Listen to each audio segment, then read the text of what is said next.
Welcome, welcome. Thank you so much for doing this. We don't actually know each other at all, really. Random passing meetups. by some of You're a friendly guy. mutual friends. Yeah. Yeah, I've been known to be called that for sure. Yeah, absolutely. Yeah. Get a great vibe off you, and thank you for doing this. Yeah, man. Thanks for having me. I don't know how it came about, but I just wanted to get to know you, man. Yeah, man. This is interesting guy. And you get to know me with the rest of the people listening. Yeah, and I think we were talking about some stuff, and the production crew were like, we should be recording. So yes, we're gonna unpack a lot of cool things, man. Yeah, man. It's I have a lot to share, and I think the art of storytelling is a very beautiful thing, and passing on knowledge that you kind of learn and pass it on to younger generations. I was lucky enough to do a lot of that in Vancouver, and have a good reputation in Vancouver. We kind of did a lot of cool things there. It's where I mainly grew up. Mm-hmm. Where do you want to start with your story? I could, the roots of it is I was born in Lebanon. Mm-hmm. And because of the war, my family, my dad and mom decided to get us out of, the war culture of Lebanon. And the airports were closed. We ended up taking a bus to Syria. And from Damascus, we found our way to Canada. And this was like 81. Mm-hmm. So how old were you? At the time, 8 years old. Yeah. Yeah. And I'm 48 right now, so it's like 40 years ago. Yeah, on the nose, yeah. Yeah. And then, as soon as got to Canada, didn't speak any English, so had to start all over again. But I wasn't too happy leaving. It's like I left, a pretty big family, and we're just kind of going into the unknown. Mm. So this is relative to kind of say, because it's part of my story. I remember my dad just saying, I'm taking you out of this environment because to give you better opportunity so you can succeed. And then eventually it's like he had the foresight to be like, so you can come back and help people of your family. Wow. So, and it's kind of been happening the last 15 years. I've been able to help them out because of that. So it's pretty deep stuff for me. Meaningful? Man, what can I say? Mm. It's like I'm a last resort to some of my family members. When shit hits the fan, and it's been hitting the fan as of the last 2-3 years. With the pandemic, the biggest explosion. They had the biggest financial crisis, corrupt government. Their dollars lost 90% of its value. Did they even get bailed out at all? I don't think anyone would touch it. Yeah. Everyone had their own problems during the pandemic. Yeah. I think France tried to get in there. Saudi Arabia fully pulled out, from what I understand. Mm-hmm. Nothing to do with it. There's so many layers there. Yeah. With Iran and Syria, and it's a political nightmare. How are people coping, man, over there? The thing with Lebanese people, they have a saying. They're just like, oh, it's normal. They got so used to it. I feel like they're so numb to the pain. Desensitized? Man, full on. They're so numb, and I think they just self-medicate through going out, partying, living as if the next day's not going to exist anymore. And I'm heading there this week, man. I feel like I'm running into a burning building, but they're out. Restaurants are full, bars are full, people are partying. It's they're resilient, man. I don't know what else. I'm so proud to be from that culture, but it's also just so sad to see all the shit they had to go through. And they have no choice. You got a story of a dentist for 50 years, working, saving his money, putting it in the bank, and then he doesn't even have access to his money. The dollar's lost, or the lira lost 90% of its value. People are waiting 5 hours in line for gas. Electricity is 2-3 hours a day. And this guy's, supposed to be retired. I think waits in line at the bank every day just to get $20-$30 equivalent, in US dollars. That's all the access he has to money. So it's a dire situation. They're probably second behind Venezuela in the sense of, corruption, economic failure. On top of that, the big explosion that happened about a year and a half, 2 years ago, and no one's taken responsibility for it. And it's like a fucking You got a theory shit show, man. You got a theory on the explosion? Man, there's so many rumors out What was there. it? Was it a fertilizer plant or something? Well, allegedly? This material, I don't exactly know what the chemical was, but it was seized and then put in the port, and I think the politicians were maybe trying to sell it off. Right. But they kind of kept it all in one area. And I think what they should have done was split it up into different parts of the country from what I've read. So in case of any accidents that happen, there wouldn't have been this huge explosion. And somebody was saying somebody was welding the door of where all this stuff was. And then it sparked, Wow. the fire. And from there, it was like, So I negligence. think they called it the second non-nuclear explosion to happen in the world or something like that. The second biggest. Like non-nuclear, like atomic bomb kind of vibe, like explosion. Like, I don't know how many people died, over 200-300 people died, thousands injured, the damage it did to the country. It was devastating, man. I was shocked. I was here when it happened.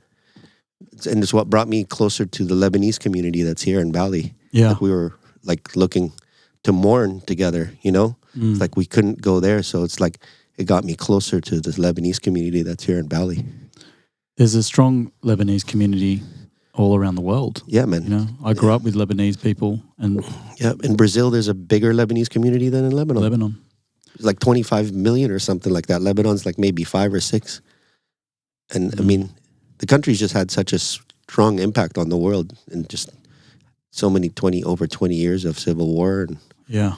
it's been on the news a lot. And it's like nobody realizes how small of a country it is. But, it's a big part of even history in that region. It's even mentioned in the Bible, the cedars of Lebanon. The Egyptians would use that wood and, ship it all the way to Egypt. And the Romans were also there. So it's got a really deep history. Yeah.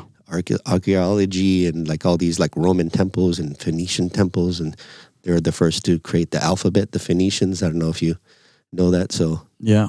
I don't know that. Yeah, read it. Like I didn't know either until I kind of got there. But yeah, the Phoenicians. So the Lebanese, the Phoenicians. That's the origin. So Yeah. so how like people from Iran will say I'm Persian. Yeah. Yeah. So it's like the Lebanese. With the Phoenicians. I make a joke with all my Persian friends when they say like, "Oh, well, I'm not Lebanese. I'm Phoenician." So Yeah. that's kind of the joke. Can I call you Phoenician? Yeah, It's cool, man. actually I love it. I've heard of the Phoenicians because I'm a big lover of ancient history.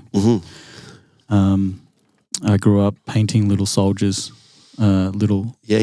soldiers, because my dad's a gamer and loves sort of ancient history and Romans and Greeks and Persians. Well, they were traders up and down the North African coast. It's a key and spot, into right? Turkey. It's got a key port. Yeah, they're like really known for being great sailors. Yeah. But I think all up and down That's the right. North African The coast. Phoenicians, correct me if I'm wrong, but they had invented, or they still use this compass that is what pretty much everyone in that region used to circumnavigate. Yeah, man, they were onto some stuff before anybody. I think maybe just through a lot of trial and error and just maybe astrology. Super accurate. Yeah, same with the Moroccans and the Berbers, man. To this day, like I went there and got a couple of necklaces and they were compasses, but each tribe had a different shape of a compass. So during the day, they had a way of like figuring out which way the sun was, and then they figured out the direction. And at night, they would look through certain holes of this necklace and find out which direction to go. But then if you ran into like a nomad and a Berber, they had a different style of compass. And then they'd know which tribe you're from just from the style of compass that you're wearing. Would the compass be pointing home? I think it had to do with probably the North Star. Yeah. And then during the day, which way the sun was hitting, and they'd put like a pencil in it, and then the shadow would kind of help direct you. Like I learned this when I was like in Morocco, like, just going into jewelry stores and seeing all these different shapes, and I thought it was just a necklace. They're like, no, it's actually a compass. Wow. So, but all this stuff, all these people traded this information like through Marrakesh, like many different cultures rolled through Marrakesh and the suit there, and they just not only traded goods, I think they did storytelling like how we're doing right now. Yeah, man. This is how we pass. This is one of the best ways to pass on wisdom and knowledge. Yeah, man, for through sure. storytelling and through sharing. Yep, I agree. And speaking of that, let's uncover a little bit about. I'm really interested to find out you as a human being through DJing. Yes. what sort of got you into it as well? I mean, we chatted a little bit about your b-boy history. Yeah. Let's start there, man. Yeah. So when I was, say, 83, 84, 1984, I stumbled again, like over b-boy, and I think it was during the Olympics. I think I saw it. Yeah. And then I saw it in commercials. Yeah. So this is just when breaking came out, man, 84. A little bit maybe before. Okay. And then it started to get commercialized and diluted by like media and like McDonald's and Pepsi and like all these, so there was a huge history like before it became like popular. But if I didn't see it on those TV channels, I wouldn't have been exposed to it. So as you know, like with culture and music, it took a while to spread around the world in a sense. But just to try to make a long story short, I just got it. There was a booklet, a pamphlet, and I was just like learning different steps, and I was just imitating. And what the pamphlet? The pamphlet on how to like do a wave. You know what I mean? Yeah. And then so what it would have like arrows on like it's like step 1, step 2, step 3, and it was a different photo. And then it came with a little cassette too, so it had some of like Rocket, was on there, and like all that kind of like stuff that I was like kept listening to on repeat. And then it came with the cassette. Yeah, and it's just like a little poster, and like a poster and stuff like that. So I was just imitating what I was seeing and like doing backspins, pretending to know what I'm doing, footsteps, but I was just imitating. But I think b-boying and breaking, I don't know if a lot of people know the reason it's called breaking is like the DJ would take the break of a song and then he would loop it. So that was the time the breakers were like performing in the circle. So he would loop the break. Yeah. And the MC wasn't like there just to rap. He was there to accompany the DJ. Yeah. And he was there to kind of MC the party. Yeah. Right? Host. And the graffiti artist. And not many people know what hip hop culture is. And it was graffiti. It was b-boying, breaking. It was MCing, and it was DJing. Those were the 4 elements to hip hop. So as time went on, people realized the power of this culture, and it started to split up. And it did split up, and it lost its essence. Because I grew up promoting that culture. Everyone in our crew in Vancouver that I grew up with, I was part of 3 different b-boy groups growing up. One was called GCK Posse, the other one was called Six of Clubs, and the last one was called Contents Under Pressure. Cool. Hang on, GCK Posse. Yeah, we didn't even know what GCK meant. Then we started making our own funny things about what it ended up being going, coming, kicking. Yeah, yeah. We're like a posse of 15, Yeah. But so I just started breaking on my own, and then I found some kids in the community center that was doing it. So I kind of joined forces with them, and then I kind of veered off of breakdancing, and then I got into like more new school hip hop dancing. Like when I was like 16, so a couple years later, all that kind of like Bobby Brown, New Edition. So I started watching all their videos and kind of copying them. And it wasn't until like I was like 15, 16 that I met this crew of guys that we became really good friends. And when we started that first group, then we started doing new school dancing. We weren't even doing b-boying or breaking yet. It wasn't until... What's new school vibes? So the new school vibes, like if you watched a video like Brand Nubian. Brand Nubian is a East Coast rap group. Yeah. They had like, it was like a lot of like Running Man. Okay. The Milkshake. Yeah. Like the Murphy. Yeah. Like it was like all these old school like Soul Train moves, Wicked. Where you could kind of like watch and imitate. Like we were just on VHS, like rewind, see it. And then we did a couple of air bands through school. So we would like practice doing all these moves. Yeah. So I kind of like started off like intrigued by b-boying. Then I got into the new school dancing. And it wasn't until we were doing this competition in Vancouver where it was like a dance rap graffiti showcase competition. It was called Sound Wars. It was at a university there until we saw these 2 guys, my boy Fever won. And was it Cross? I think it was Cross. He passed away not too long ago. Man, sometimes my brain doesn't hold so much memory, especially with names and people. But they came up and they were b-boying. They just tore it up, man. We were doing new school stuff and they were doing the OG b-boying. So I became really good friends with them. Then he taught me like the proper 6-step. He taught me the up rock. He taught me how to do the freezes and the meaning of the freezes to show that you're in control. So you're not just like a wild, like, flapping around fish on the floor. It's like, he's like, slow down. Like, this is the step. This is called the 6-step. And it's like, 1, When did you get 2. into the mills? Baby mills. Man, so I went, he stopped me. He's like, don't do these moves yet. Yeah. Let's build your foundation. Let's build the concrete. He goes, you want to be a skyscraper? Let's have a strong foundation. He was like spoken metaphor a lot. Yeah. And Fever learned from an OG New York City breaker. And if you see him... And he was the guy, was he one of the dudes you met at the Seattle? Yeah, center? well, he came up from Seattle. They won this competition. Yeah. Like, they blew us out the park and we were just mesmerized. So we became better friends. Yeah. And then... After the battle? Yeah, and then I'd go to Seattle and I'd stay at his house and that's where he taught me all my foundation stuff. And I brought it back to our crew and then our crew started to learn all the foundation. And we started kind of like building it up. But, and this was pre me buying records in a way. Mm-hmm. So then I started getting into the power moves and it takes a while to kind of like gain the strength to learn these moves and watching videos over and over again, VHS videos and, Battle of the Year. This is before the Red Bull BC1 stuff. So Battle of the Year was one of the biggest competitions. It was held in Europe.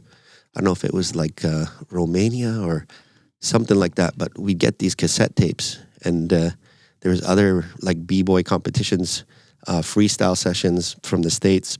There was like the Rocksteady reunion parties, and there was all these other b-boy crews that would put out these tapes, like Ken Swift,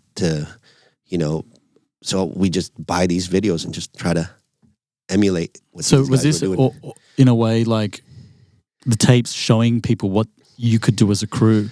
Well, you just learn. You just pick from different people. You wouldn't imitate them fully. Kind of like a DJ doing a mixtape. Yeah, right, but you wouldn't do the same thing.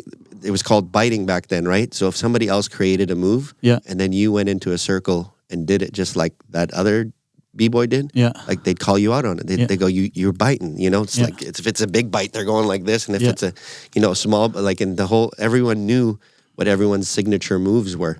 So it was like always trying to be creative and make your own moves up. That was the advancement of b-boying. I mean, you see the things guys are doing now, man, they're aliens. Like even to me, I'm like shocked the stuff they're doing right now. And I was in the culture, like I knew, but yeah, it kind of like veered into a lot of like power moves. And that's why there's this battle between, it's like personality, character, style. And then you got guys, that are just full on monsters, man. The things that they're doing with the like air flares and one-handed air flares. I just saw some guy do like a 20 rotation on one hand. It's called a 1990. Like I probably got 2 done like in my time proper of b-boy. high-level gymnastics. It's Olympic shit. Beyond it. It's like it's a mixture of martial arts, capoeira, kind of like the Russian, dance, like when they're down and doing the kicks. Yeah. Old school like jazz dancing, from black and white eras of dancing, like ballroom jazz. Like they took a bit of every single thing and made it into its own dance and culture. The thing that's incredible about it too is there was something for everyone. Yeah. Right. Not only just like you were talking about the 4 pillars: graffiti, music. Yeah. DJing, MCing, b-boying. B-boying. But even within b-boying, there was something many different for everyone. styles. Yeah. Right? You'll never like, if you just had the vibe. Yeah. The pop lockers, the boogaloos, like there's like all these different facets of it. And it was important that your crew kind of represented it. Like we had a guy in our crew named Dedos who like that was his specialty, man. Waving, popping, locking, boogaloo. And I used to do the pop locking. Yeah, man. I didn't have a crew.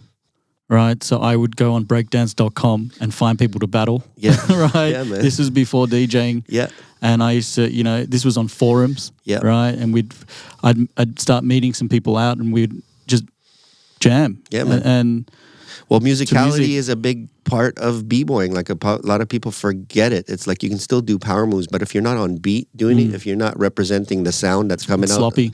Yeah, just if you're not hitting those beats, like it's off. You know, you can feel it and see it, and that's the whole art of it, is to being on rhythm, on beat, and the musicality is the biggest thing. It's like, what's playing? Do I know this song? Do I know what's coming?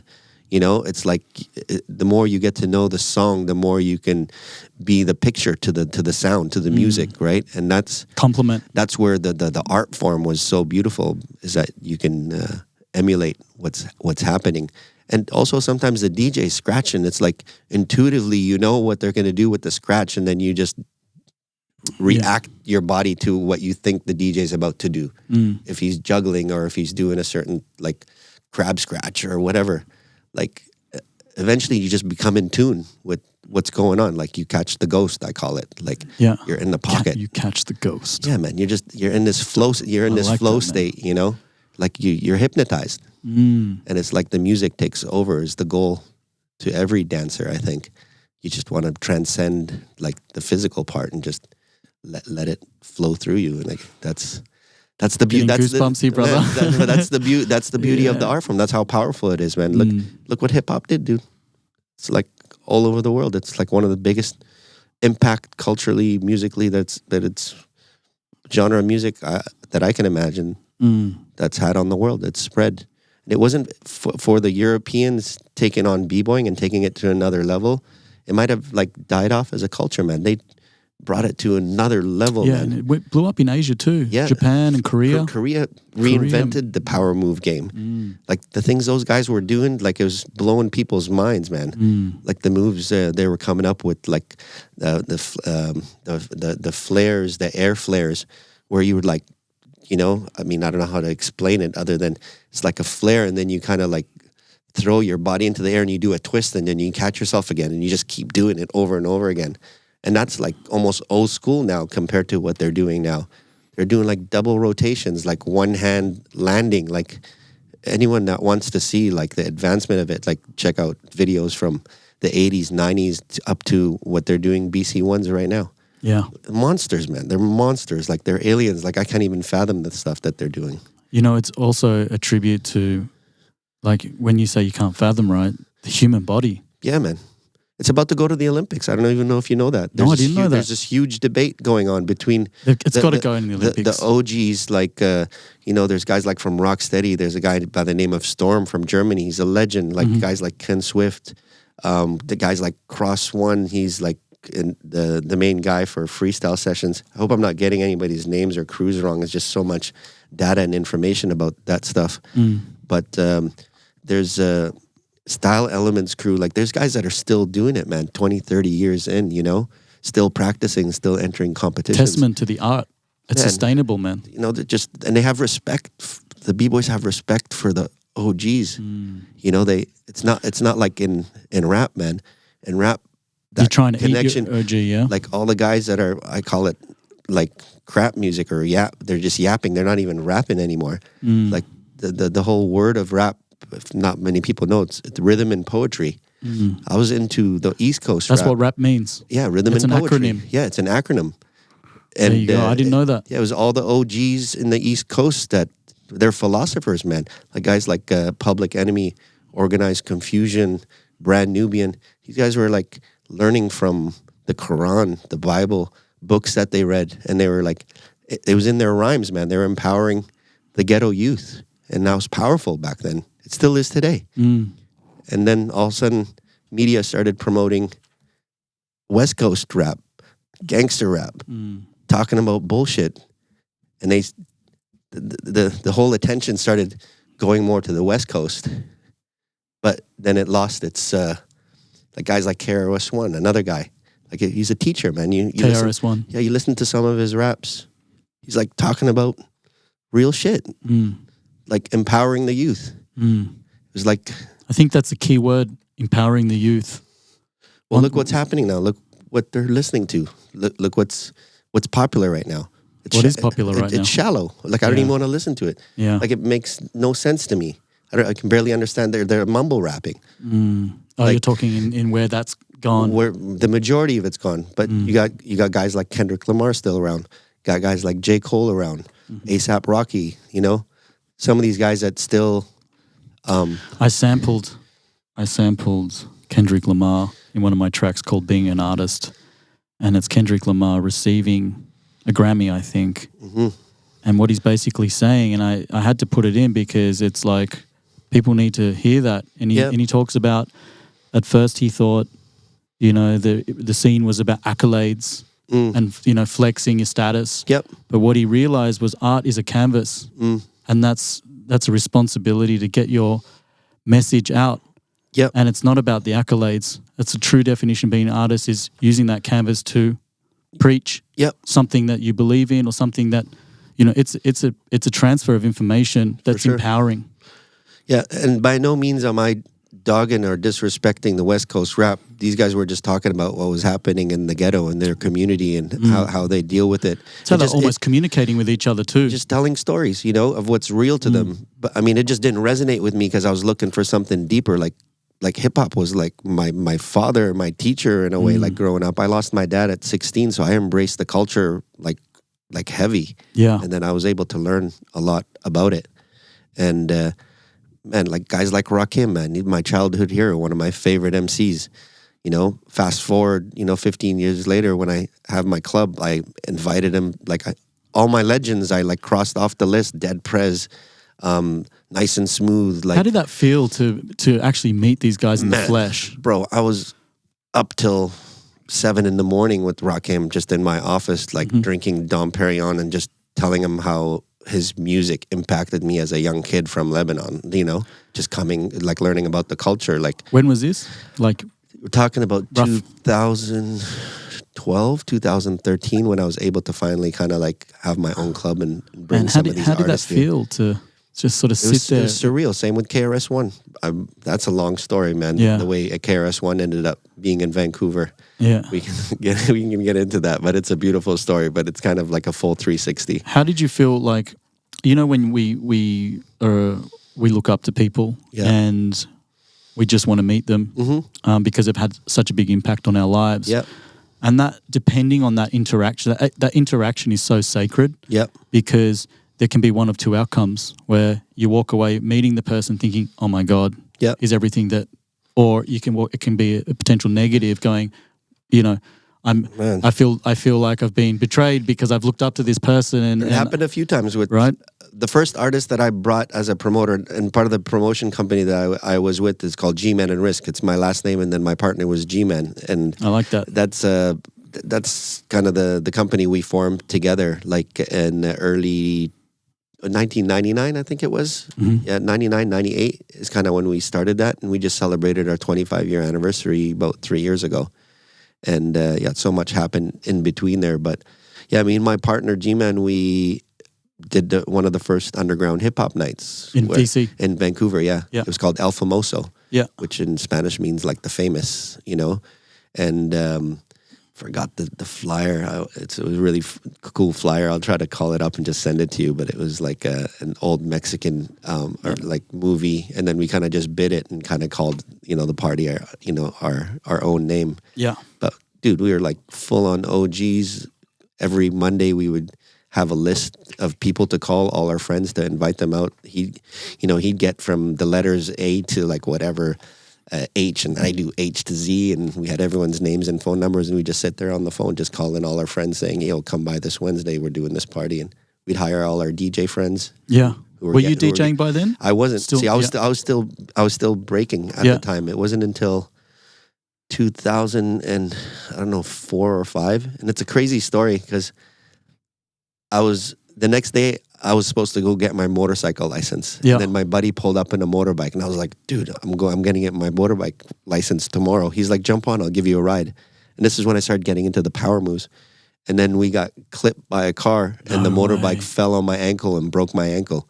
So I was the day like, before you're getting your license. Yeah, like it was like a sign to not kind of like do it. But I mean, it's ironic that I'm here the last 3 years on a motorbike every day, but still I was, you know, my mom's like, don't get the motorbike license, but I was like adamant about it.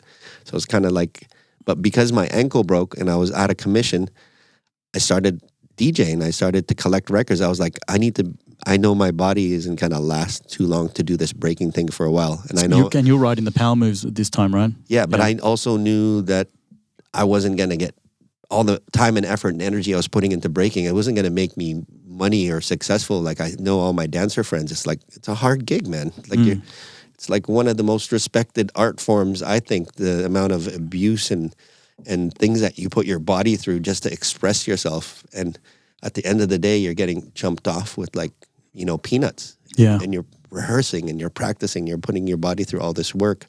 You're finding studio time. You're finding community centers that you can just rent a room, or you're in your hallway or your friend's basement. And you're practicing constantly. And then the art form just went into concentrated just on rap. So it's like the b-boy just lost his place.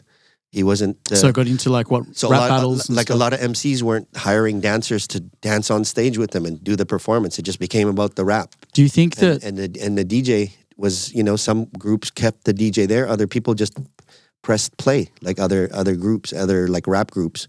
Like the DJing didn't become an element anymore. It's like all the elements broke off. Was it a scary experience? I mean, was breaking the ankle a good outcome?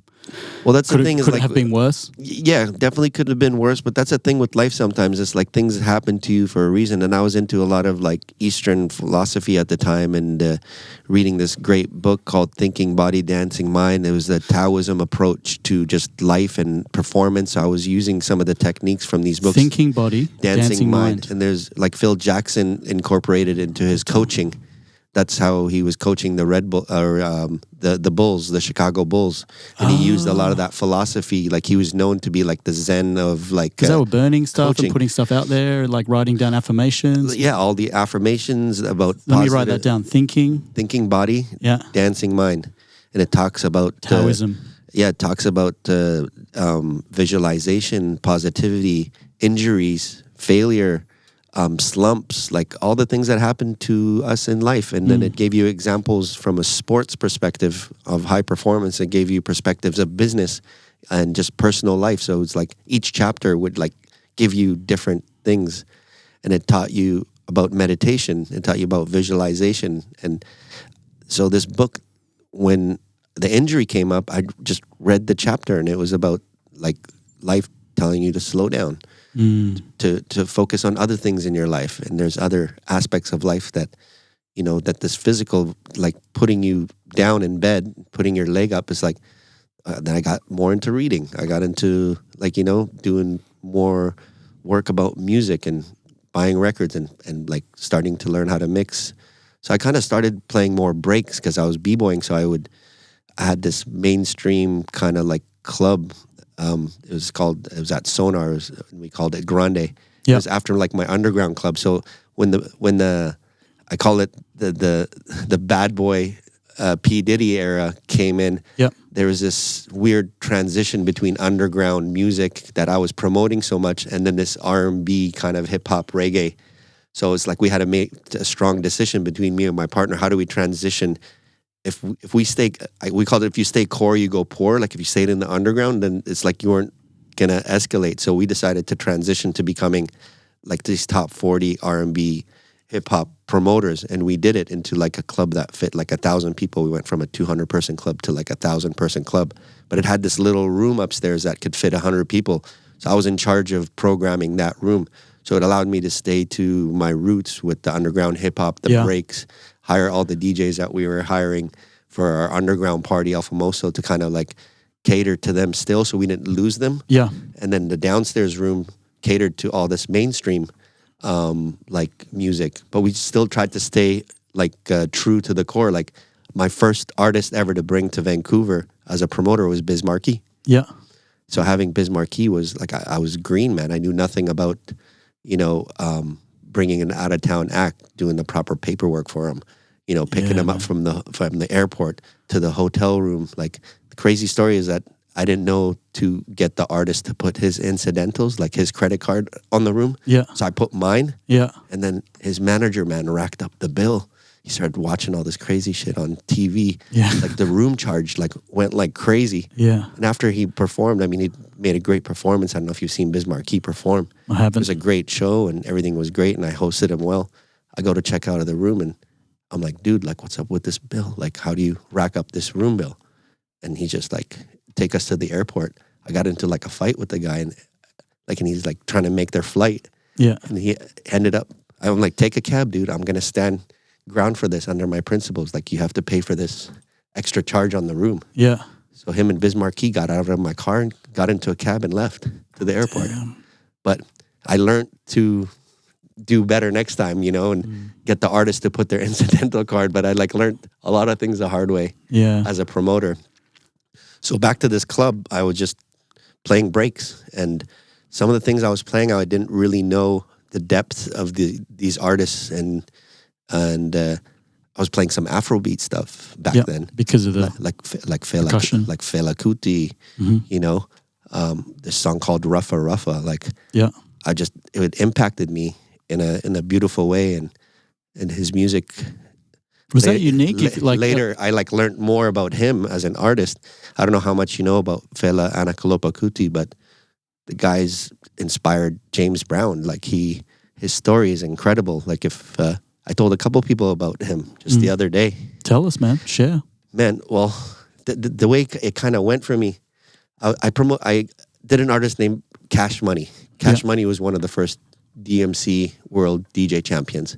We brought him to Vancouver, so I became like, you know, got to know him a little bit. And then just there's so many layers to my life. Is Cash Money Asian? No, DJ Cash Money's from Philly. Philly, okay. So he's one of the guys, I think, Jazzy Jeff era. Yeah. And he was one of the first DMC world champions. So he kind of like just set a new record. He inspired guys like Scratch Pickles, the Executioners.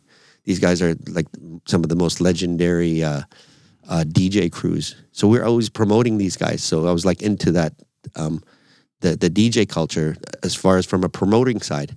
So to this day, I don't even like to call myself a DJ because I know how much effort it takes to do what these guys do. I never attempted it because the guys would be like 10 hours, 12 hours a day practicing all these scratches, like nerding out, you know? It's the same belief I have, you know, when people call me a musician and I know what musicians can do. Yeah, man. You know, it's a different league. Yeah, so to me, I was just a selector, I felt. I just learned how to mix. I just kept it simple. I'm a bit of a vibe creator.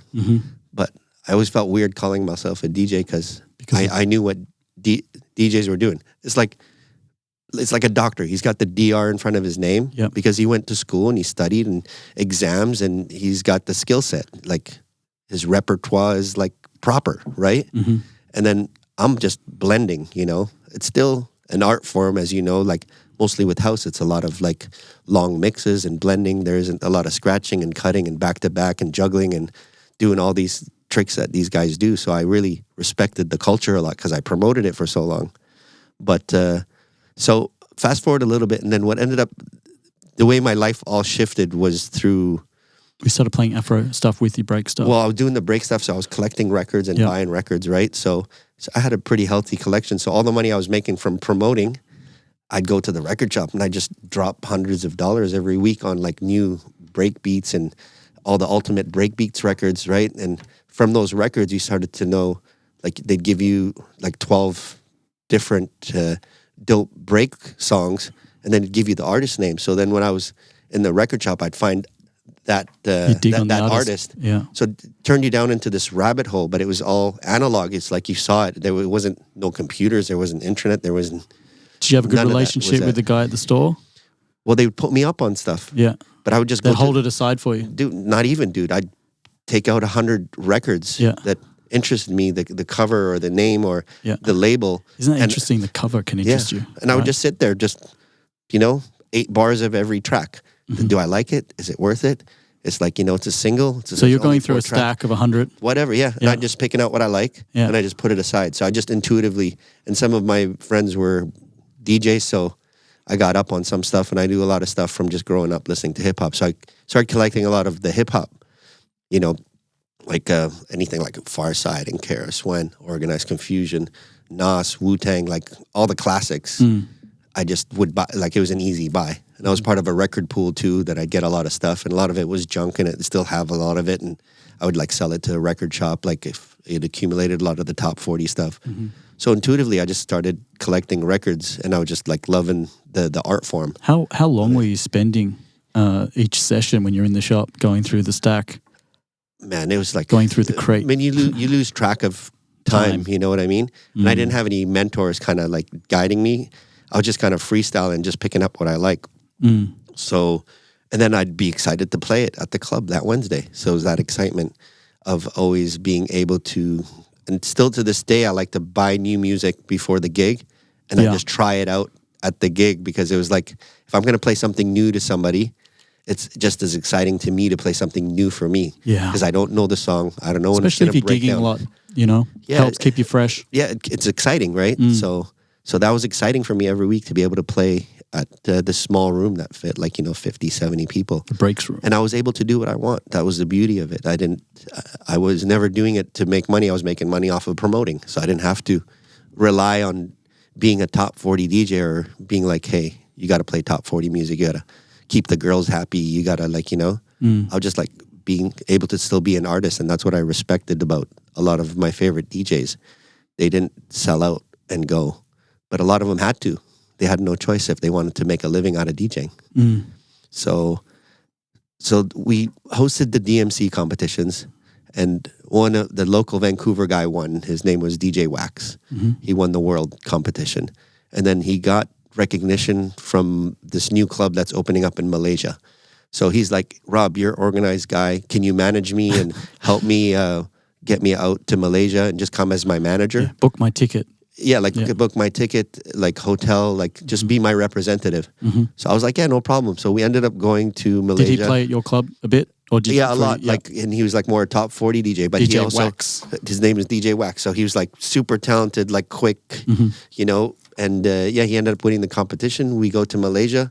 And this is when all this stuff started happening, how my direction of my musical taste shifted. So let's talk about that person that inspired you as well. There was a few, James Brown and stuff. Yeah, there's a few of them. But so Cash Money was there. In Malaysia? In Malaysia. He was playing a couple of days after us. And then with him was a manager named Walking Bear. Tony, his name was. And Tony was from Walking Philly. Bear. He's Native Indian, cool. African, Black American, descent. And then we're talking at this restaurant, and he's like, "Have you heard of Rich Medina?" And I'm like, "No." He goes, "I think you'd get along with Rich Medina a lot," because he saw some of the music and the direction I was kind of going. He goes, "When I get back to Philly, I'm going to send you a little package." And it was when I got back to Vancouver, this package arrives, and there's these 2 cassette tapes.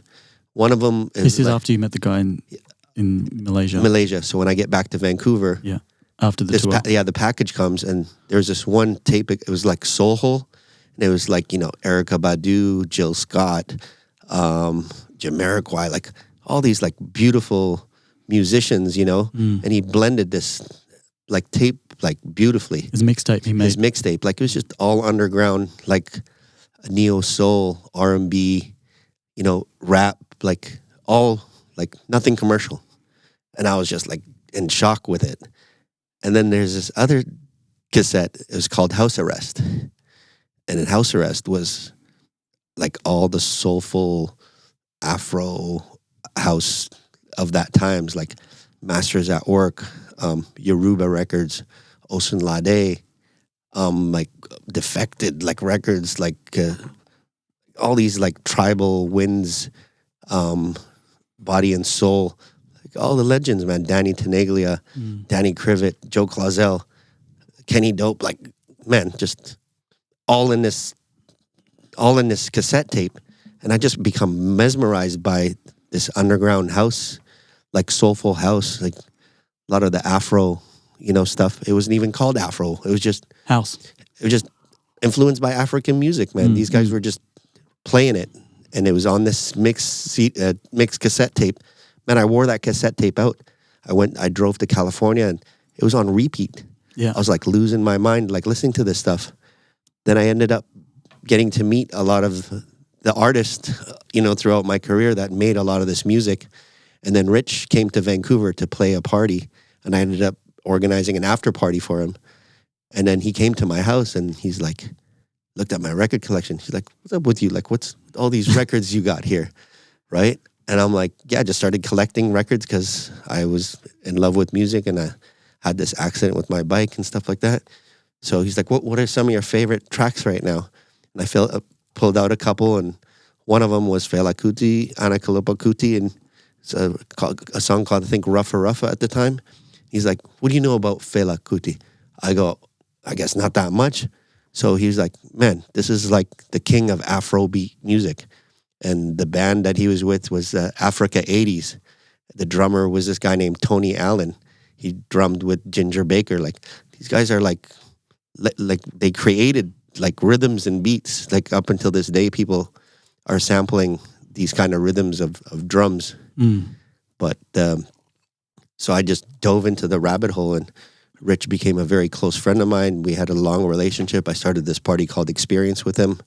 I'd bring him to Vancouver. Then we went to Calgary. So started record shopping with him. So we'd go and we'd be digging, and he's like, Rob, you need this in your life. You got this? No, you don't got that? Here. So I became a student of Rich because he was such a dope DJ, and still to this day, the guy's like a scholar. He teaches in universities about black music culture and where it came from and the history of it.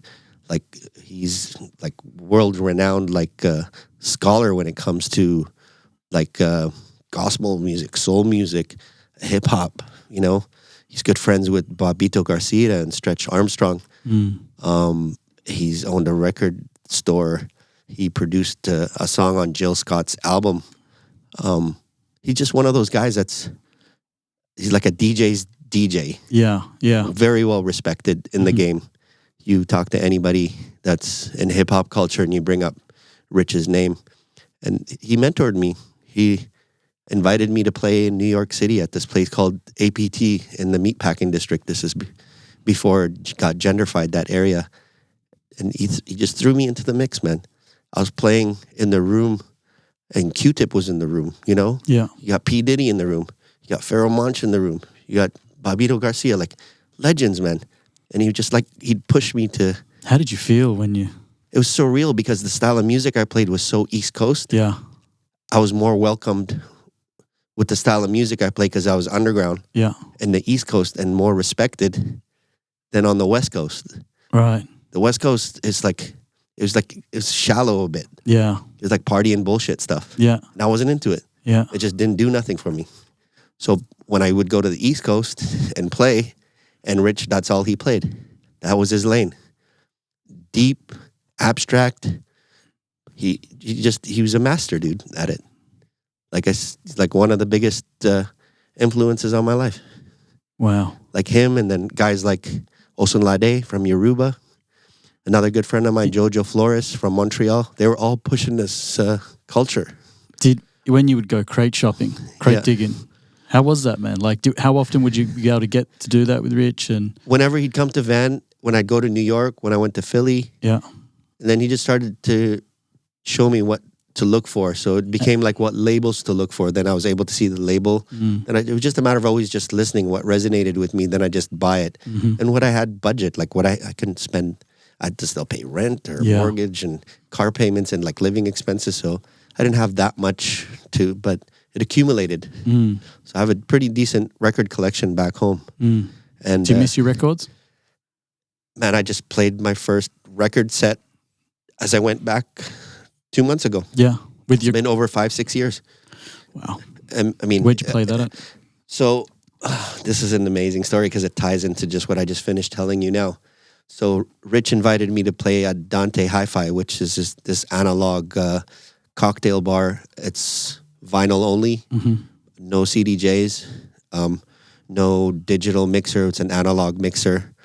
The speakers, like everything, like full on analog. And he partnered up with these guys where he brought a good portion of his collection to fill up the wall. Like, he's like, Rich's collection. yeah, he's like, dude, it's like $250,000 of vinyl and records. Like some records on the market on eBay in Japan, some of his records go $250, $300. You're talking about one record. Yeah. You know, and he's got them on this wall, and he's got this locking mechanism. And if some DJs show up, I was playing with Tony Touch when he invited me to go play there just recently. That's another legend in the game, you know? Yeah. Funk Box, I think the name of his party, and he did it with a legendary dancer called Voodoo Ray, who passed away 3-4 years ago. But these are guys that just, you know, are legends in the game. So he's got me on with this heavyweight, man. The guy's like a beast. Yeah. You know, from Latin music to... Who's it? Tony Touch? His name is Tony Touch. Yeah. Legendary New York DJ. So you guys back to back, or so like I opened up. Yeah. There was another girl that was playing, and then are you on I played your after records her. or Rich's records? So here's the crazy story. So as I got invited by Rich to play at Dante Hi-Fi. Yeah. So intuitively, when I got home, I'm like, what am I gonna play? So I'm like, why don't I play all the records Rich exposed me to? Oh yeah. From his house arrest tape. Yeah. All the songs that were on there. The songs I picked up with him when we were when we were shopping. Yeah. So intuitively, I just picked all these records that tie the story to me and Rich. Yeah. So, and Rich wants you to speak on the mic at the jam about your set and the music that you're playing. What, before or after? Or? Before, like it wasn't about mixing. It was just about just music. Yeah. Like and the story. You can just play the track. Beginning to end, the way it's recorded. You don't even got to pitch it up or pitch it down. It doesn't matter. Yeah. You want to press stop and you want to talk about the record, he encourages it. Yeah, wow. It's like, what's your connection to this song? What's your connection to this music? Like, we're not here to do tricks. It's like a rotary mixer. It's chill. There's no, effects buttons or anything digital, nothing.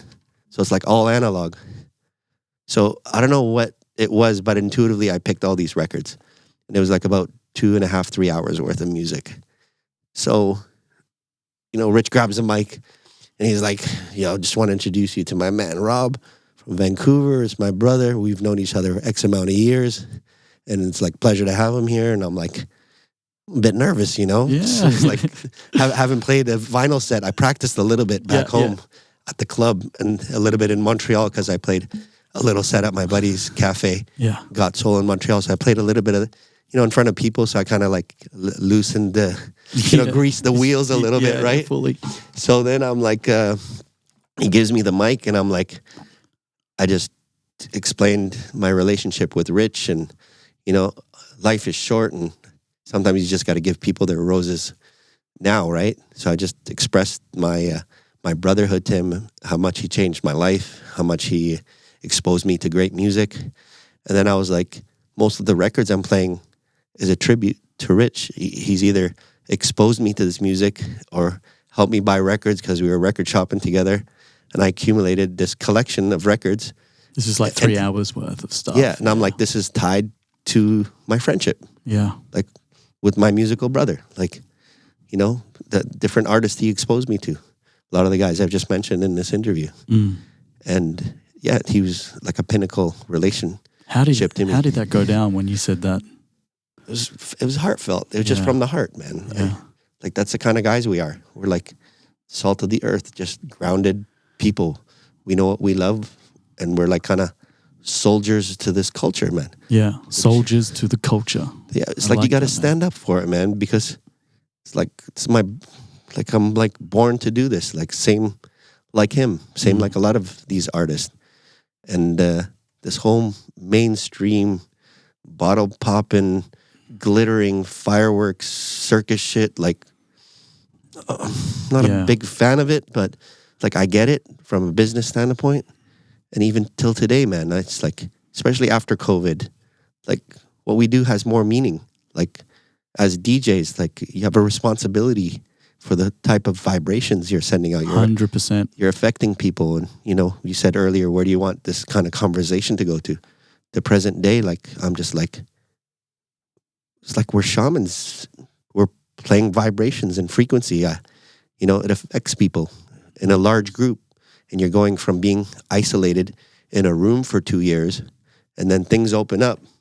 Then you're getting these crowds of people there. And what are you doing to them? What are you playing? One of the things I've never told anyone, I don't think, is before I do a set, I take a moment and I project white light to every single soul in that Beautiful, room. man. You know, and I imagine their heart, and I imagine I'm sending white light to their heart. Beautiful, man. And there's been times when I've been a bit rushed and haven't been able to do that ritual. Yep. And there's a difference in the connection and just your vibration, because your vibration will determine your vibe, right? Determines what you're going to play. And then there's that, so the dance can begin. Yep. You know? I'm with you 1,000%. I witnessed it just this last Saturday, what we did at La Brisa for Birds of Paradise. And what a beautiful venue, huh? Oh, man. Ever since that venue was open, I dreamt about producing or DJing there. Took 3 years to finally have the opportunity to do it. And I just was beside myself, and I didn't hold back. I put it all on the line. It was probably one of the most monumental parties I've ever thrown in my life. And we're talking about 27, 28 years. And, wow. And the reason, in Vancouver, I had a community of people. I built relationships over 25 years. I had business partners. I had DJs. I had people who believed in me. I've been on this island for 2 years, man. I went from like zero to kind of hero. Like, not to say that I'm a hero, but my growth on this island, like this as an artist, and just I tell people that this island is very strong. It's very spiritual, and it's very fertile. I say to them, I go, if you have a pure heart here and you plant a seed and you're genuine about it, the island, the momentum of your growth here, it escalates faster than anywhere else. It's crazy how, like, I have this phrase, instant karma. Yeah, 1,000%. You know, whatever you're feeling and putting out, it comes. 1,000, especially here. Here, in Bali. It's escalated here. There's something that's so magical that's drawn people from all over the world here, and a lot of expats to just live here because the connection to the earth, like I call it Avatar, because it feels like it, man. You're in the green, you're in the jungle, you're next to these rivers, these active volcanoes, and there's so much activity under the ground. And a spiritual culture. I mean, the Balinese give offerings, 5 times a day? Yeah. To the spirits, the good, the bad, their ancestors, these holidays. This is the interesting thing that I've just sort of learnt, you know. I have a ritual where if I'm feeling negative energy, I offer that to the ocean in a ritual, because it feeds off the negative and you feel it leave your body. It's the same kind of feeling as going to an ice bath and sauna, or maybe doing some sort of exercise. Yeah, water is a cleanser. Water's a cleanser. They use it, right? They go to the holy temples, and it's like in these reservoirs, it's coming, bubbling from these like water caves from underground, and it's coming up, and they've turned it into a temple and fountains, and they go there to fill up water, and they use it for all their water ceremonies here. And like the majority of the priests, it's like there's so much meaning to everything that they do. I think it's also the meaning creates the power. Yeah, right. For sure, what you believe, you receive. You receive. Yeah, and the talking about the negativity and stuff. You see so much gratitude being put out there by the locals. Man. When they're making offerings, they're expressing gratitude. 1,000%. Man, when I came here in 2015. When I came here in 2015, I was at 8 countries during that year. Did you do the whole pandemic here? All of it. Yeah, same. But when I first came here, I went to a lot of Eastern Asian countries. I was in Vietnam, I was in Thailand, I was in Cambodia. Yeah. Like, nothing against the people and, the way that they are. But in Bali, man, it's like they smile at you from their heart. There's this genuine connection that they have. It's like honest, and they're so pleasant and nice, man. It's so refreshing and amazing. I just came from Dubai, man. Like, some of the interactions I had with people was like really cold, man. The way they treated the workers, the Indians there, like, it was like they looked down on certain people. Where here, it's like, I don't know, just I try to be eye level with everybody. Yeah. Like, I don't care. I don't like this whole class. The class thing, I'm not. I just believe we're children of God. I don't like this. hierarchy thing. Here, I kind of get to respect that. Yeah. No one is God. We are all God-like. Yeah. Therefore, we all can... We're all here to serve, man. Yeah. We're all here to do work. Like the work that I'm doing here at my age and at my level of career, I do it because I love it. I'm not doing it because I want to pay my rent or to have like a lavish lifestyle or to buy a Lamborghini or a Ferrari. Like I don't, like I've tried to step away from that as soon as I left Canada and started to travel. I was like, let's do experiences. Let's go to things that'll I can never forget or lose, you know? And that's memory and traveling. You talk to anybody who's a nomad, it's like these life experiences are more valuable. More rich in meaning. Yeah, I wasn't spending more than 2-3 weeks, maybe a month in each place for the last 5-6 years. So when the pandemic hit and I was here, I was just like, all right, like Canada was like, you got 2 weeks to get back to Canada. And I was like in this villa. I was like in nature, a nice pool, you know, had help, you know, massages for $10, like food, quality food, and Canggu, Pranana, Uluwatu, Ubud, like this lifestyle that you get here for the amount of money you have to spend, like you feel wealthy, rich, like you're like my dollar goes a long way. So it changes your perception of what wealth is too. And what happiness, what contributes to happiness within self. Well, you're seeing that transition happening with young people right now a lot too. Leaving these urban cities, going to live in like Thailand and Vietnam and Bali and like all these Costa Rica, Puerto Rico, like. I think that, you know, the shift in the fact that people can work remotely is empowering that movement. It's changed, I think, the landscape. Big time. Yeah. You know, and that's great. That's a positive that's come out of technology. Out of COVID too. And COVID, you know, there was a big insecurity from these big corporations that, you know, could no longer oversee staff because everyone had to work remotely. But the data's coming out. I can't quote anything, so this is just my opinion, but there is, you know, productivity increases if you let people work in their own comfort. For sure. Right? There's a lot of logic to that too. Yeah, but there's also something else that's happened that I don't think everyone's felt the ripple effect. And what's so funny is like you got the Jamiroquai album behind you and there's this Ripple album behind you. And I explain it to people in this way because I'm also a businessman and I own a nightclub in Vancouver that was shut down for 2 years. And if I wasn't the landlord, part of the landlord group that owns the building where the club is and a bit of the subsidies and my partners, like I would have gone bankrupt. I would have had to like close the club down, 17 years before I opened up the club. So it was like a good 25, 27 years of my life, like gone because of this pandemic. And what happened with a lot of businesses in Vancouver, these moms and pop shops, they had to close down or go bankrupt. So it's all their life savings gone. So imagine you're like a middle class guy and you own a building. Then all of a sudden you just, 3 of your tenants in your building just go bankrupt and gone. And some of these office spaces and all this stuff that's happening. And I don't think the economy has felt it yet, but I think it's going to start. So imagine your bank is like, yo, where's your mortgage payment? It's like, I have no more tenants. They went bankrupt. This pandemic destroyed them. So now you have to foreclose your building. Now you got all these shops and all these buildings in all parts of the world that are foreclosed. So who ends up coming in and swiping up all this stuff? The wealthy or the rich or the bank. So now you got all these vacancies all over the 10 world. cents to the dollar, right? And then nobody wants to go back and open up an office space because the pandemic made all their employees work out of home. So some of these big companies, I think, are just riding out their lease and not re-signing. They're like, man, that's a huge overhead of rent and office space. Now I don't have to pay it. I can maybe give a little bit more to the employees that are working out of home. So I don't think the economy has seen a bit of that effect yet. Not yet. And the reason why I like economics, I don't know if you've ever read the book called Freakonomics.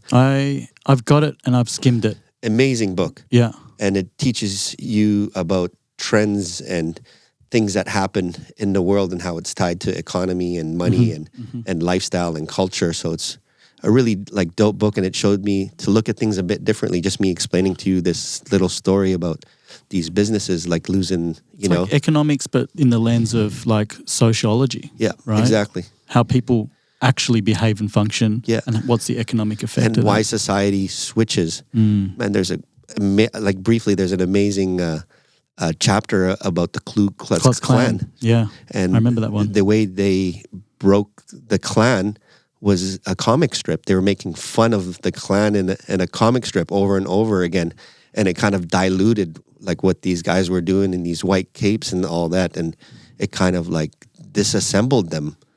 Isn't that crazy? Like all the evil they were doing to a culture, you know? It's like somebody found a way, like maybe he was just taking a stab at it, but it ended up like debunking them. And it like, you know, not that they don't exist still, but at the time it kind of, but the story in the book, like the guy explains it so well, I highly suggest people to do the audiobook and just listen. There's also, I think that it's also on Netflix. It might be, or they definitely did like a video version of it as well. Yeah, there's one title, Why Do All Drug Dealers End Up Making Minimum Wage and Then End Up Living with Their Mom? And he tells you the story of like, you know, having a great drug career. And then most drug dealers get caught and end up doing 10, 15 years in jail. Come out, they're not even relevant anymore. They end up living with their parents. And then it's like such a dope kind of way to look at life, you know? And it kind of helps you prepare for things. But so I mean, back to the pandemic and music, and man, if it wasn't for the position I'm in, I don't know if my club would have existed, like if it wasn't for my business partners and we all took a hit, you know? I mean, our government shut down the nightclubs in Vancouver. And here's a crazy story about what happened. I had to turn off all the electricity. And then we had the biggest like freezing storm to roll through Canada, Western Canada, 2021 New Year's Eve, just the one that just passed. About 1 hour before New Year's hit, I got a call from my partners, and one of our sprinklers, because of the freezing weather and our club wasn't open, bursted. It's an old building from 1920, man. It's over 100 years old, the building. And it flooded the whole building, man. It was like over $500,000 worth of damage. 3 insurance claims. The restaurant at the bottom of the building, you know, was out of commission for like 3-4 months. They're still battling the insurance company. We're still forking out money just to kind of stay afloat. We're still dealing with damages in the building. But 2 hours before the New Year's, man, there's like, on top of everything that's happened, the closure, the pandemic, things in Lebanon, like, you know, it's not a sob story, but it's just like, what do you, it's like the human spirit can only like take so much. After a while. It's like, I had to be resilient, just like. How did you get through that mentally to deal with that? Like, how does someone wake up and go, I got to deal with that shit? Man, I don't even know if I can say this shit on air.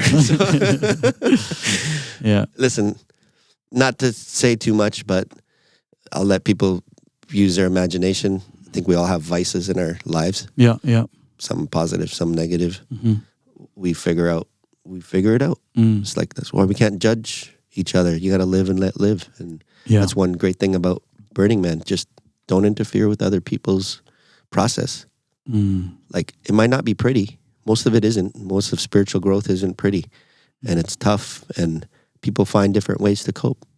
You know, be it going to the gym every day, or being obsessive with being vegan, or meditating, or yoga, or alcohol, drugs, music. Like, there's these extremes that we all go to kind of like cope and like numb from things.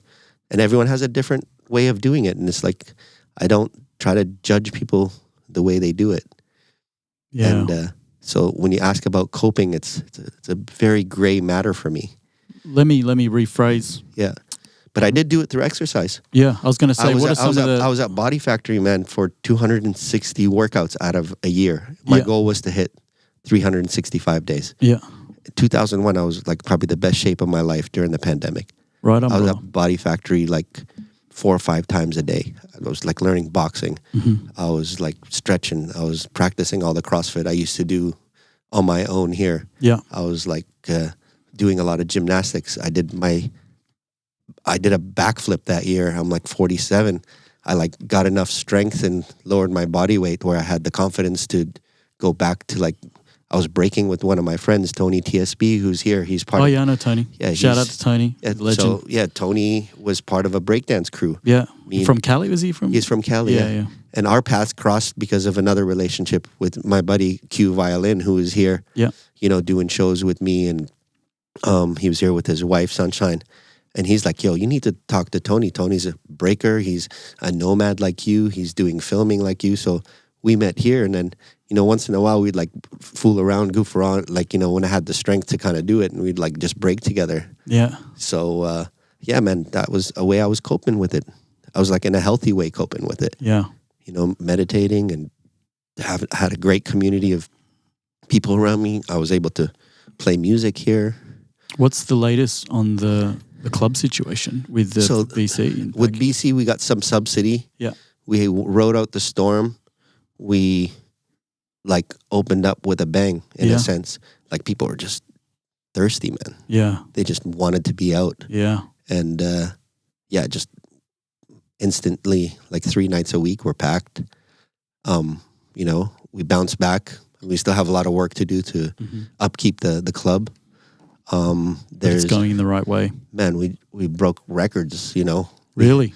Man, we had my partners are one of the biggest like festival organizers in Western Canada. They're operating the club, but they're also like shareholders in the club with me called Blueprint Events. My boy Alvaro, Bill, Chris, like these are guys I worked for their parents when I first started. And then they took over their clubs, and then we became partners like in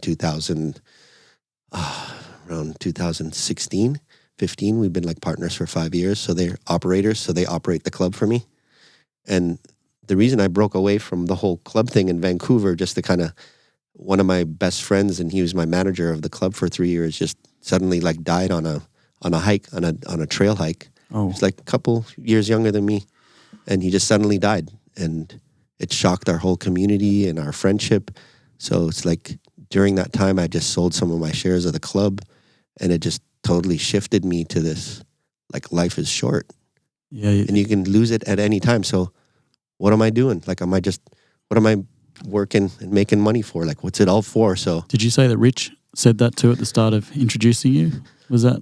Rich was kind of like, was he saying like, he just knew I was like a community builder, and I kind of just supported him and his craft. But when he introduced you, when you played for his event, was he mentioning life is short, or was that you saying that? No, that was me kind of saying like, I want to give him his flowers. Yeah. Like now. Yeah. While he's alive and next to me. I don't want this to be part of a eulogy thing I'm saying. Like, I kind of like thought of it in that way, because it's just like some of these relationships you make in your life, they're just so significant to you. Mm-hmm. And man, every time I talk to him, it's like at the end of the conversation, I'm like, I love you. Like, like I'm not afraid to say that to my homies. We need more of that. We need more I love yous. Yeah, in that's a good way to use social media. Yeah. Message someone and tell him you genuinely love them. Man, one of my homies, I'll pass this poem to you. He did it on Arsenio Hall. I don't know if you know Arsenio Hall. I don't. But Arsenio Hall was one of the greatest talk show hosts of the 90s, and he got like, you know, taken off air. But all the top like rap groups, he had them there. He was with Eddie Murphy Coming to America. He was the co-star with it. Oh yeah. But man, look up Arsenio Hall. Like he had this chant where he'd like do the whoo whoo whoo like this. Like he'd have the whole crowd doing it. Like he was like, you know, African American talk show host before that was popular. Had some of the top artists in the world that got a show, and one of them was my friend Ovius. And Ovius won many Def Jam poetry jams in New York. And Def Jam poetry, Russell Simmons, who lives here in Bali. Yeah. He'd put on these these events, Def Jam poetry. You know, he was behind Run DMC. What was his clothing line? He had a clothing line too. Like he was a huge impact on hip hop culture, and he's living here in Bali. Yeah. But what's dope about this poem, and it goes to, we need more of this human connection. He has this poem about digital, like the iPhone, the iPad, the iMac, and what we're constantly doing. and I'll let you hear it. I mean, I'm probably butchering it, but do your best, man. Take a minute. But no, at the end of it, he was like, we're all trying to be connected in this world of digital, but the human connection is the strongest connection you can ever have. And if that doesn't resonate with people, like we're so distant, but we're trying to be so connected, but we're forgetting that the human connection is the most strongest connection. And shouts out to my boy Ovius. He's got many poems on that level of depth. And we just had a 3-hour conversation just the other day talking about the culture and what's going on. And we've lived parallel lives. He's been in Tulum doing what I'm doing here, like playing the culture and the music that we love and grew on. And I'm doing it here. And I don't know if you know, I mean, you've been on this island long enough. There's nobody playing Afro house, no soul music.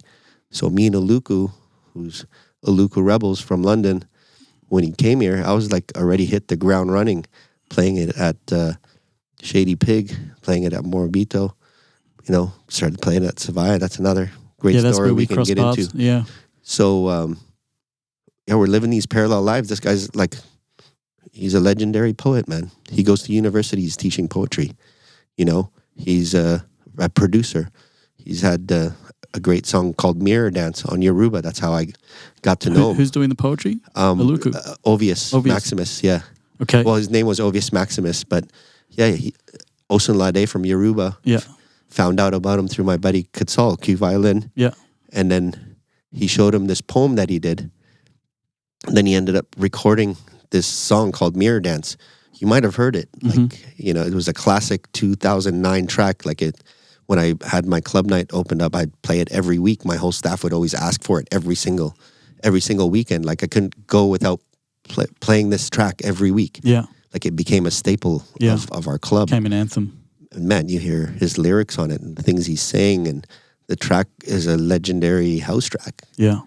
He's one of my favorite people on the planet. He's like one of my brothers, so I'm lucky enough to have made friends with all my idols growing up. So it's kind of why I'm so passionate about the music. And I think people feel that when I play, like I'm connected to it more than physically. Yeah. And it resonates. There's history. And what you said about this light and what you want to shed to people, man, I feel like I play to 5 people the same way I'd play to 2,000 people. 100%. And I tell people, when I see somebody dancing and their eyes closed and losing it, that I feel like, okay, I did my job. Yeah. One person. That's it. It doesn't matter. And if somebody comes up to the booth and be like, what is that track? Or what is this you're playing? Then I'm kind of like, okay, I'm making an impact in a positive way. During the pandemic, man, without the phones and all that, it's the best thing that could happen, man. How good was that? Man, I had some of the best music experience, DJ experiences of my life. If it wasn't for some of the connections I made, Sergio, Mantra people believing in me, getting me to play Savaya for the main set. Yeah. Man, it was like a scene out of The Matrix when Orpheus says a speech and then everyone went crazy in the cave. Dude, it started to rain. People didn't leave the dance floor. I was looking around in shock. That's a blessing. That rain's a blessing, man. And some of my best friends were shaking their head because the vibe in the room, Sven, saw what's going on, Hugo, Fernando, all the guys at the club were who are you? Where'd you come from? And they got to know me a little bit and I think did their own research. Because I'm really not the guy to talk about kind of what I've accomplished. Yeah. I'm just here, I'll just do the work. Yeah. And I want the action to speak louder. So I have a thing here in Bali I call under promise, over deliver. Mm-hmm. So everyone I've worked for, I've done it on the cheap. Yeah. I've just taken the licks. Yeah. And just put in the work. And I'm pulling through. So people are paying attention. Because 9 out of 10 people here, it's like a lot of this. It's a crazy place here because it's hollow talk. It's a lot of talk. It's a crazy place. You see a dynamic where if you are not grounded or don't have your grounding mechanisms working for you, it eats you up. Yep. And it can eat you all the way up. And I've seen it swallow people. I've seen it shift people. It's challenged me multiple times, very confronting. Yep. You know, sometimes you question everything that you believe in. All of a sudden can be shut, like the stuff that you have believed in so strongly and why you're doing what you're doing. Why do you love music? Why do you DJ? Why do you produce? Can be questioned and doubt can be put in because you're losing connection to the source, which is the love, the expression, the sacred, magic that it has, but it needs the human connection. And the first human connection you got to have is the one with yourself. Yep. Because if you're not connected with yourself, you cannot connect with others. Very true. And you can feel it. You know when it's... you can see it, you can feel it. Authenticity has been a big word since the pandemic and since living here. It's like, man, like you got to be authentic. You got to be... you have to know who you are and why you're doing what you're doing. What's the purpose behind what you're doing? And even more so after the pandemic and during, it's like, I'm playing vibes and frequency and energy to people. It's like you affect them.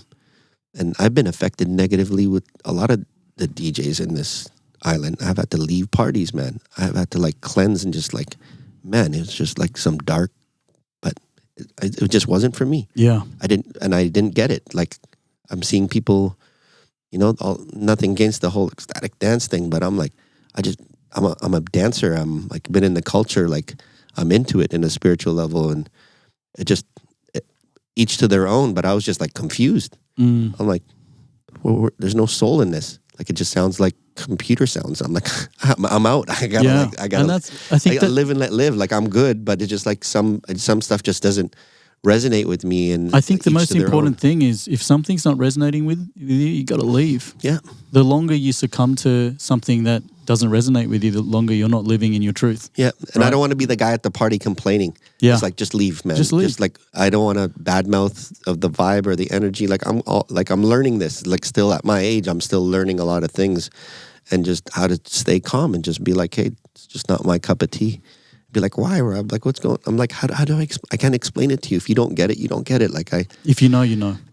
That's it. And the thing is, I got to remember that 85 to 90% of the people at the party, they don't give a fuck. Yep.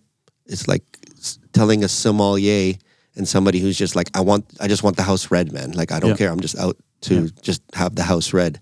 And I'm sitting there going, like, I'm curious. I'm like, where's the grape from?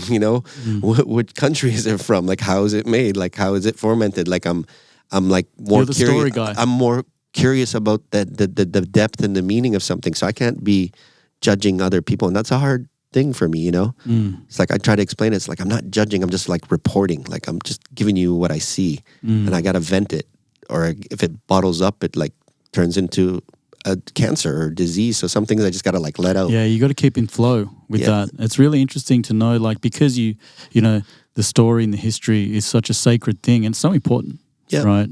It's so important. I mean, just look at the history of hip hop culture and how much hip hop culture has an influence on house culture. Yeah, house music, right? Man, you know how many hip hop guys I know that are transitioned into like deep house? Yeah, the list is crazy, man. Some of the guys, like even some of your top EDM guys who just crossed over into like electronic music. A lot of these guys were playing soulful house music when they first started off.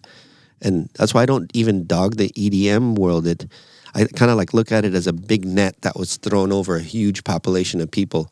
And then the people that were interested in EDM started to be in it a bit longer, but then they started getting exposed to other music. So slowly their taste changed from like what they liked at 17 or 19 to like they're 26, 27. Now there's like, it took them down this rabbit hole of different music. If there's a thriving, I think we can find some comfort in the fact that if there's a thriving commercial scene, by default, there will be a healthier underground scene because there are going to be those people that are ready to explore, learn.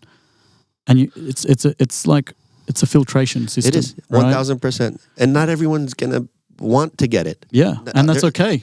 They're into other shit. Yeah, and it's like I can't judge them, but sometimes I gotta catch myself, be like, yo. No, but not everybody cares as much as I do. Like, Yeah, even so you got to kind of be not too serious, but serious at the same time. Yeah, and then stand up for it. Like back to being like a soldier. Like when people are disrespecting this culture that I'm part of, be it hip hop or be it house, and they're like turning it into a circus and a fiasco and this like dumb facade, like shallow shit, all for the gram. And I'm like, yeah, it's a battle, man. I'm like, I know why they got to sell bottle service. They got to do all this gimmicky shit to kind of make it look a certain way. But I'm like, I want you to feel. I don't care about the look. It's like music is about feeling. Like it's this bandwagon of people jumping on Afro house, man. Bro. I think there is a bit of bandwagon happening. Yeah. I don't want to be naming nothing, but man, this island has shifted 180 in the last 3 months. The amount of things that I could. I haven't DJ'd for about that long because I got a baby on the way. So I'm sort of congratulations. Thank you, brother. I'm sort of on the sidelines for a few more months and really enjoying it.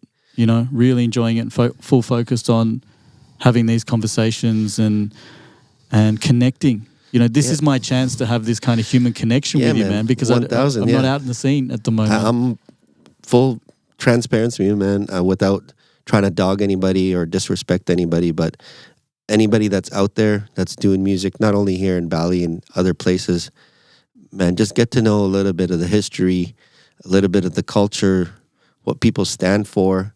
So, like, I don't want people to get me wrong when I vent and I'm just like, yo, like chill, like pump your brakes, bro. Like chill the fuck out. Like most of these artists, like I play these guys' music and I care about the culture. And I got a lineup of guys just ready to come here to Bali. And I feel like I'm here for a reason and a purpose to kind of have this stage, this room set up for them. Like how you have this room for these conversations on a verbal level. Yeah. I'm trying to do the same thing on the production level, on the relationships with venues, Savaya,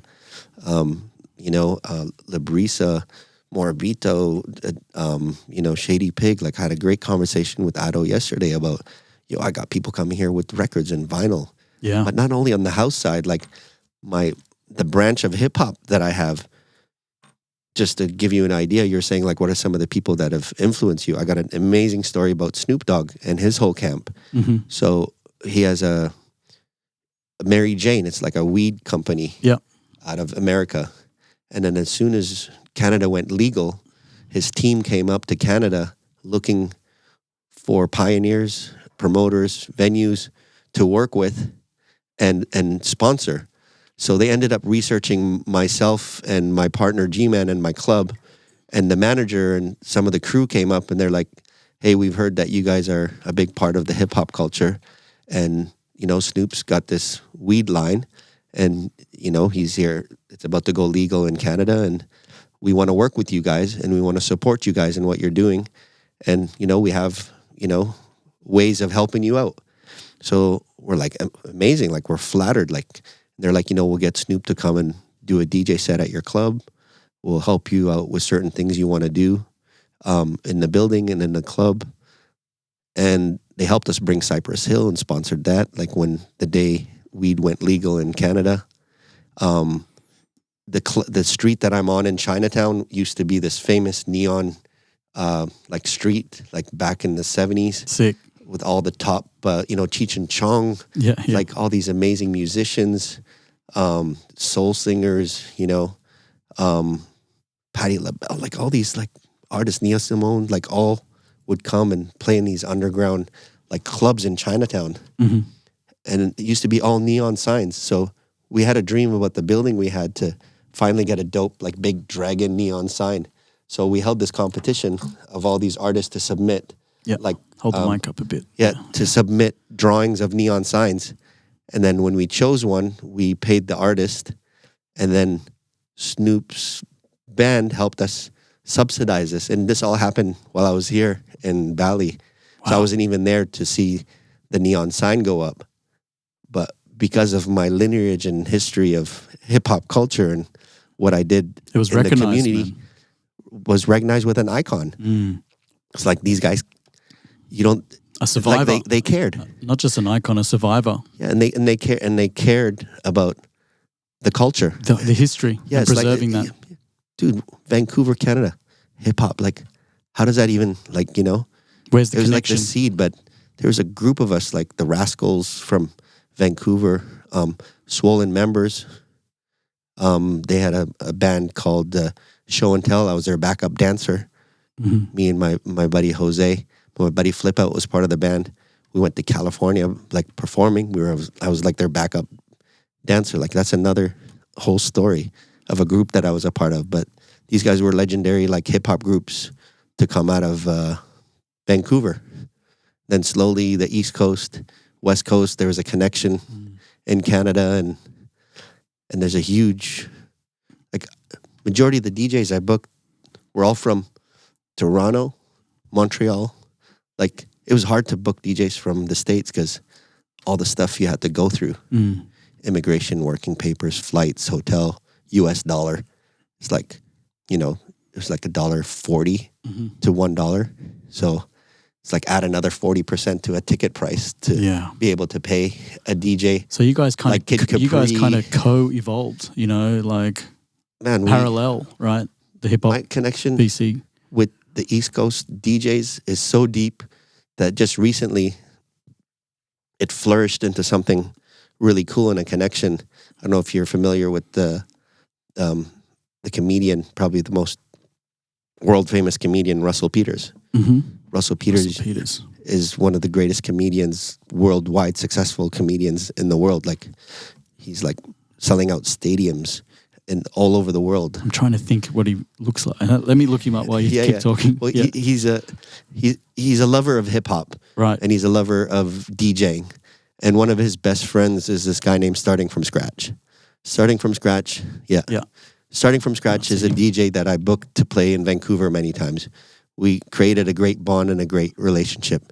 So Starting From Scratch goes on tour with Russell Peters. And he's, like I said, like probably more famous worldwide than some of the biggest guys in America right now. Yeah. Like, he can go to any country, and like Dubai and the Philippines or any of these Asian countries, Hong Kong. Like, he sells out stadiums. Yeah. And he's a big lover of hip hop. So I'm in New York not too long ago, and I'm like, yo, Scratch, like, Russell's here. He get me a ticket. He's like, yeah, no problem. So I get there after the show. He sees me. I haven't seen him in like 10 years. And he's like, Robbie Rizk. Like, he like knew my name. He's got this thing about names. Yeah. He could just remember things. And there's like Melly Mel there. Melly Mel's like one of the greatest like inventors of hip hop, one of the first groups. Yeah. Like, and these legends are just around him, and he's always supporting them. He's good friends with Big Daddy Kane. He's big friend, like, with Nice and Smooth, like Large Professor, like all these legendary hip hop guys, like they stay at his house, So he's like, and because of this hip hop culture, I'm like tied through so many different people. And the guy's like, yo, when you get to LA, just come by the house. I'm like gladly, like, Yeah, sure. Like, I was busy, but yeah. But here's the funny story. He hits me up when I'm in LA. I haven't seen my cousins in 4 years. I'm at dinner, and he's like, yo, Risky, like, come to the house right now. Big Daddy Kane's coming over. And I'm like, bro, like, I haven't seen my cousins in 3 years. Like, I can't come over. Yeah. Like, I'll come by tomorrow. Yeah. And he's like, ditch them, fuck them, like this, like he's being a comedian, like he's like, fuck your cousins, just come to the house. Yeah. And I'm like, bro, like, I can't, like, I'm not gonna do it. It doesn't feel right. But then the next day, my other homie, his name is Baby U. Baby U is one of the biggest radio DJs in Atlanta, in LA, plays Vegas. He's part of this huge agency, scam artist. Yeah. Young Jeezy's backup DJ out of Atlanta. Like, his repertoire is crazy. And he knows Russell too. So I'm like, yo, Utah, like, come with me to the house. Like, and he knows him, but he just haven't had the connection. So I was like, then my sister's like, man, you better be bringing me too. You know what I mean? Yeah. So we just went to his house, man. And did you bring your sister? I brought my sister, and I brought the Baby U with me. And he just down to earth, man. Invited me to the house, introduced me to his second wife or third wife, and introduced me to all his stepkids and his real kids, and we just kicked it, man, and we just exchanged music. Like, he was like, yo, I got this music, but he's like, don't tell Scratch I gave it to you, or like, just making jokes, like these things we do as DJs, It's funny, like you can literally have a conversation with people sharing music. 1,000. Because again, it's the story behind it. It's the palette, right? It's like, as you grow, it's like who your is this palette guy? changes. What songs does he like? And then it defines you as your personality. But the reason I say this story is like being part of the hip hop culture has led me to so many different parts of my life. Like to be able to meeting like a guy like Russell Peters, who's an incredible comedian, to meeting a guy like Snoop. It's like growing up as a kid, or like meeting KRS-One and spending time in the office, or Big Daddy, or Rakim. These are all legendary like artists, and I was like lucky enough to kind of like meet my heroes, and it doesn't seem to stop. But then fast forward to me being here in Bali, and I'm like semi-retired for like 5 years, just being a nomad. Yeah. To just pick up where I started at 19, 18, grassroots. Started from like a small birthday party at my villa. Somebody's like, oh, we heard you're a Burning Man DJ. My friend's having a birthday. The Banjar is not letting us do the party here. And I'm like, well, the Banjar where I am are kind of a little bit more lenient.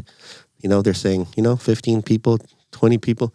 So I'm like, just come, we'll celebrate your birthday here. And then from there, it's like Shady Pig kind of pops up. And then I'm there for 3 months working with them. And it felt like the real kind of, how do you call it? Because it's a speakeasy, like with the prohibition. Yeah. So it felt like a prohibition bar. I'm like, it's like, not to say too much, but it's like, there's something you're not supposed to do. And we're kind of like dancing around it a little bit.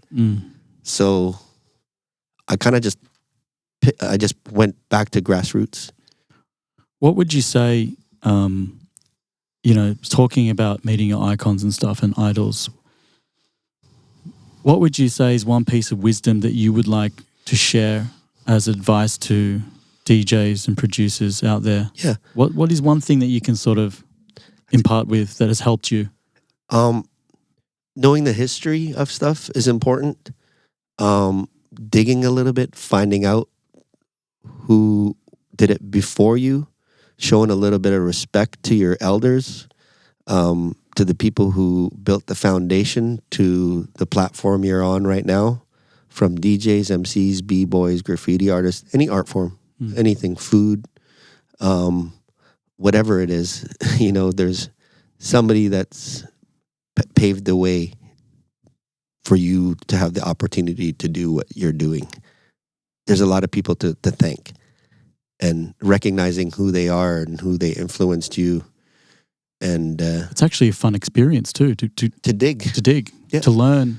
And man, we're living in an age of technology. It's at your fingertip. I mean, you can run a country on the phone you're on. You have more technology in your hand than NASA had. Putting a man on the moon. Whatever, if that even happened. I don't even know anymore. After the pandemic, I don't even know what's real or what isn't anymore. It's another podcast, bro. I've had to delete all the files, I call it. Yeah. And I'm like, you know what? Doesn't matter. It doesn't matter. If I can't feel it, smell it, taste it, like that's what's real to me now. So I'm just going to try to stay in that present moment and enjoy that, because I just don't know if the school system taught me the right history. I don't, I think we're starting to uncover a lot of that. So, after the pandemic, it's like what's being told to society, if it's real or not, or truthful or not, and Yeah, well, I mean, we're learning how to create wise discernment, where we have to make our own decision, right, on the information that's presented to us or what's not presented to us. Of course. So, this is a really good point that we should wrap everything up on: is do your research, study a bit about what you love, find out a bit about the history. No matter what you're into, it doesn't have to be just about music and art. Like whatever it is that you're into, there's, I mean, look at Japanese culture. Look how much respect they have for their elders. Half Japanese, bruv. It's in my DNA. I don't know why I'm bringing it up, but there's a reason, and you can speak about it more. the things that the kids learn in the first couple of years of school, it's like more about ethics and morals and respect for your elders and how to behave in society. Yeah, Like, there is. That's so important, man. So important. There's a thing with our culture that, you know, the process is more important than the product. Yep. That's why we have such rich art. Exactly. Because we are meticulous about the journey. Yep. And the journey is the present moment. Yep.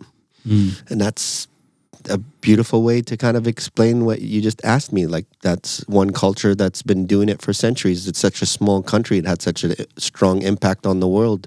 They're probably the most efficient culture you'll ever, if you ever been to Japan. Yeah. Man, they're adamant and disciplined about just showing up on time. From trains, you know, they don't want to lose face. You know, the train says it's supposed to arrive at 3. They do everything they can for it to be like, you know, it's on 3. Like there's a lot of pride in doing things right.